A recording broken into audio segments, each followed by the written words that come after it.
વૈશ્વિક કોન્ફરન્સમાં સુરતના પંડ્યા દંપતીનું જળ સંચય અંગે બહુમાન કરાયું હતું. મનાલિકા પંડ્યાને એવોર્ડ કેન્દ્રીય રાજ્યમંત્રી ચૌધરી દ્વારા એનાયત કરવામાં આવ્યો હતો. સુરતના ઘોડદોડ રોડના નિવાસી મનાલિકા ધવલ પંડ્યાને વુમન ચેન્જ મેકર અને શ્રી ધવલ પંડ્યાને લીડિંગ એનજીઓની શ્રેણીમાં ministry of Jal Shakti, ministry of social justice, ministry of power, UN ESCAP તથા ઇન્ડિયા વોટર ફાઉન્ડેશનના સંયુક્ત ઉપક્રમ આયોજિત વૈશ્વિક કોન્ફરન્સમાં વિશ્વસ્તરીય વોટર ટ્રાન્સફર્સાલિટી ગ્લોબલ એવોર્ડ 2024 કેન્દ્રીય રાજ્યમંત્રી ચૌધરીજીના વરદ હસ્તે આપવામાં આવ્યું છે. Dhaval Pandya rain water harvesting ક્ષેત્રે ઘણા વર્ષોથી કાર્યરત છે અને તેમણે આ ક્ષેત્રે નવીનતા આપવાનો પ્રયાસ કર્યો છે. વરસાદી પાણીનો પૃથ્વીના પેટાળમાં સંગ્રહ કરવો એ rain water harvesting and ground water recharge system છે. જોકે ધવલ પંડ્યાએ સતત પોતાની મહેનત, અનુભવો અને સંશોધનોથી તેમાં અપગ્રેડેશન આપ્યું છે. રિચાર્જ વોટર એટલે કે વરસાદી પાણીને જમીનમાં ઉતાર્યા બાદ તેને પ્રદૂષણ અને બેક્ટેરિયાથી કઈ રીતે મુક્ત રાખી શકાય એવી પદ્ધતિ વિકસાવી છે. વોટર હાર્વેસ્ટિંગ સિસ્ટમ દ્વારા ધાબા પરનું પાણી પાઇપથી જમીનમાં ઉતારતા પહેલા અન્ય પાઇપમાં લગાડેલા ફિલ્ટરમાંથી પાણીને પસાર કરીને તેને પ્રદૂષિત તત્વોથી મુક્ત કરવાની આ કરી છે. વૈશ્વિક કક્ષાએ તેની નોંધ પણ લેવામાં આવી છે. બાલી ખાતે 2023માં યોજાયેલી એશિયા વોટર સિક્યુરિટી કોન્ફરન્સમાં global water partnership south East Asia દ્વારા ભારતને વોટર સિક્યોર ગ્લોબલ એવોર્ડ એનાયત કરવામાં આવ્યો હતો, જેમાં પણ ભારતનું પ્રતિનિધિત્વ સુરતના ધવલ પંડ્યા તથા તેમના પત્ની મનાલિકા પંડ્યાએ કર્યું હતું. તે સાથે જ ભારત સરકારના જળ શક્તિ મંત્રાલય દ્વારા શ્રી ધવલ પંડ્યાને વોટર હીરો પ્રમાણપત્ર અને 2,10,000નું ઇનામ પણ વર્ષ 2022માં આપવામાં આવ્યું હતું. જે સાથે મંત્રાલયે સુરત કલેક્ટરશ્રીને લિખિત ભલામણ પત્ર લખી તેઓની સેવાઓનો લાભ સમસ્ત જિલ્લાને મળે તેવી ભલામણ કરી હતી. અમારી સંસ્થા છે શ્રી સોમેશ્વર એજ્યુકેશન ટ્રસ્ટ અને દેવરામ ઇન્ટરનેશનલ, જેના અંતર્ગત અમે લોકો રેઇન વોટર હાર્વેસ્ટિંગ અને ભૂગર્ભ જળને કેવી રીતે આપણે એનો સંચય કરવો અને કેવી રીતે એને તળિયામાં પાછું નીચે ઉતારવું એના માટેનું અમે લોકો કામગીરી કરીએ છીએ. કે જ્યાં આગળ અમે અલગ અલગ જગ્યા પર આપણે ધાબા પરથી આપણે પાણી છે તો એને કેવી રીતે નીચે આપણે જમીનમાં ઉતારી શકીએ છીએ બોરવેલ દ્વારા, અને એ બધા કામ અમે લોકોએ કરેલા છે.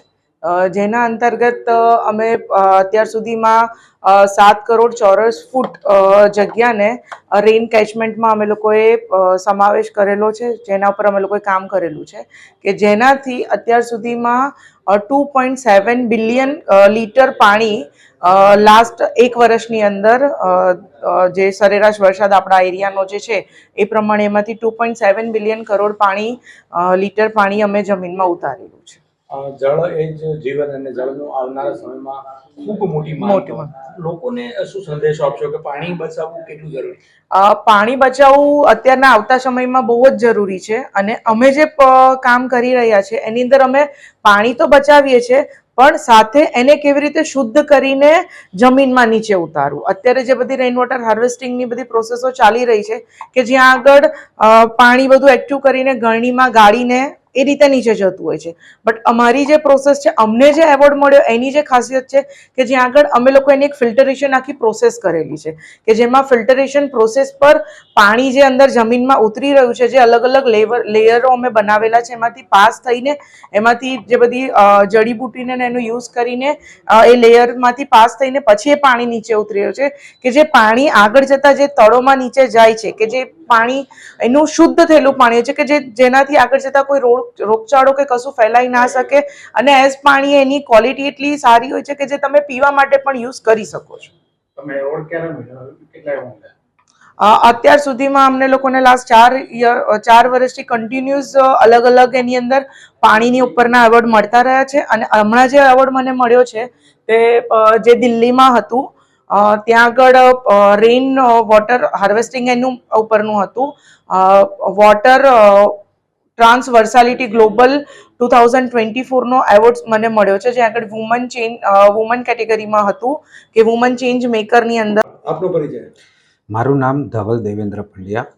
આપણે કઈ જગ્યા પર કોન્ફરન્સમાં એવોર્ડ મળ્યો અને કઈ રીતે તમારી કામગીરી ટેકનિકલ રીતે કરી રહ્યા છો તમે?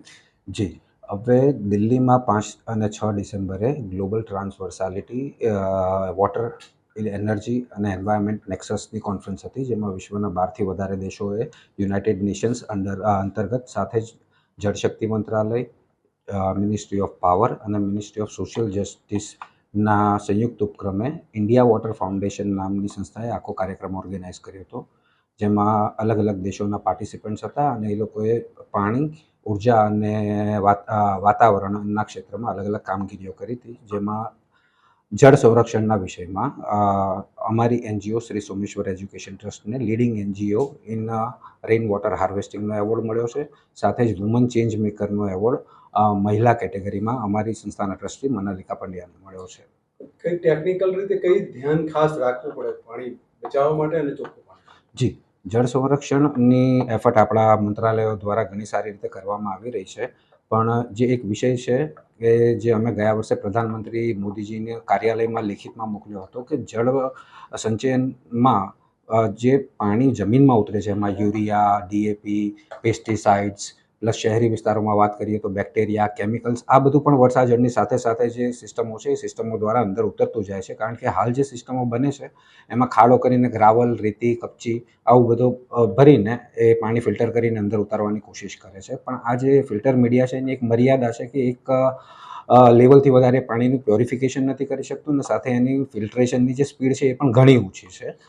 બરાબર છે. તો અમે જે અત્યારે સિસ્ટમ ડેવલપ કરી છે જેના માટે આ ઇનોવેશન એવોર્ડ મળ્યો છે, એ સિસ્ટમમાં અમે એક્ટિવેટેડ વુડન ચારકોલ અને anti microbial herbs coated mesh કે જેમાં અલગ અલગ 84 મિનરલ્સ અને જડીબુટ્ટીઓનું કોમ્બિનેશન કરીને એક જાળી તૈયાર કરી છે, કે જાળી અમે પાથરીએ છીએ જેનાથી પાણી એકદમ સ્પીડમાં અને પ્યોર ક્વોલિટી પાણી એકદમ સાફ થઈને પછી ભૂગર્ભમાં જાય છે, જેથી રાષ્ટ્રીય સ્વાસ્થ્યના ઇસ્યુ ઊભા ન થઈ શકે, કારણ કે ભૂગર્ભમાં પાણીનો સ્વભાવ એવો છે કે આપણે જ્યારે અહીંયા એક બોરમાં ઉતારીએ છીએ પણ એ આખા એરિયામાં એક્વિફર કહેવાય છે, જે એક્વિફરમાં પહોંચે છે. એક્વિફરની સાઇઝ પર ડિપેન્ડ કરે છે કેટલું મોટું છે. આપણે સુરત શહેરમાં પાણી ઉતારીએ પણ એની અસર કદાચ સુરતના છેવાડાના જિલ્લાના ગામમાં કે તાપી જિલ્લામાં પણ એની અસર દેખાય છે, અને અહીંયા ખરાબ પાણી ઉતારશું તો રોગચાળો કદાચ તાપી જિલ્લામાં ફેલાય એવું બને. તો વાત કરીએ તમે જે પાણી અહીંયા ઉતારવાની તાપી જિલ્લા સુધીની વાત, શહેરની વાત કરીએ, શહેરીકરણ વધી રહ્યું છે, દરિયાની નજીકમાં શહેર છે, તો સુરતની પરિસ્થિતિ કઈ રીતે મૂળવો છે? જી, સુરતની પરિસ્થિતિમાં એવું છે કે સુરતમાં અત્યારે લગભગ 60% સુરતનું જે ક્ષેત્ર છે શહેરનું, તેમાં આ દરિયાના પાણી જમીનમાં ભૂમિજળમાં આવી ચૂક્યા છે, અને અડાજણ, વેસુ, ઘોડદોર રોડ, એ બાજુ પાલ, આ બધા જ વિસ્તારો આપણે ગણીએ તો એ વિસ્તારોમાં ભૂગર્ભમાં ખારા પાણી થઈ ચૂક્યા છે. તો એમાં આ રીતે જળ સંરક્ષણથી કામ કરવામાં આવે, જેમ ભૂગર્ભમાં પાણી ઉતારવામાં આવે, જેમ અમે કવાસ ગામમાં ઓલરેડી આ પ્રોજેક્ટ કર્યો છે, પાયલોટ પ્રોજેક્ટ. ગામમાં જેટલું કવાસમાં પાણી આવે છે એ બધું જ વરસાદનું પાણી અમે ભૂગર્ભ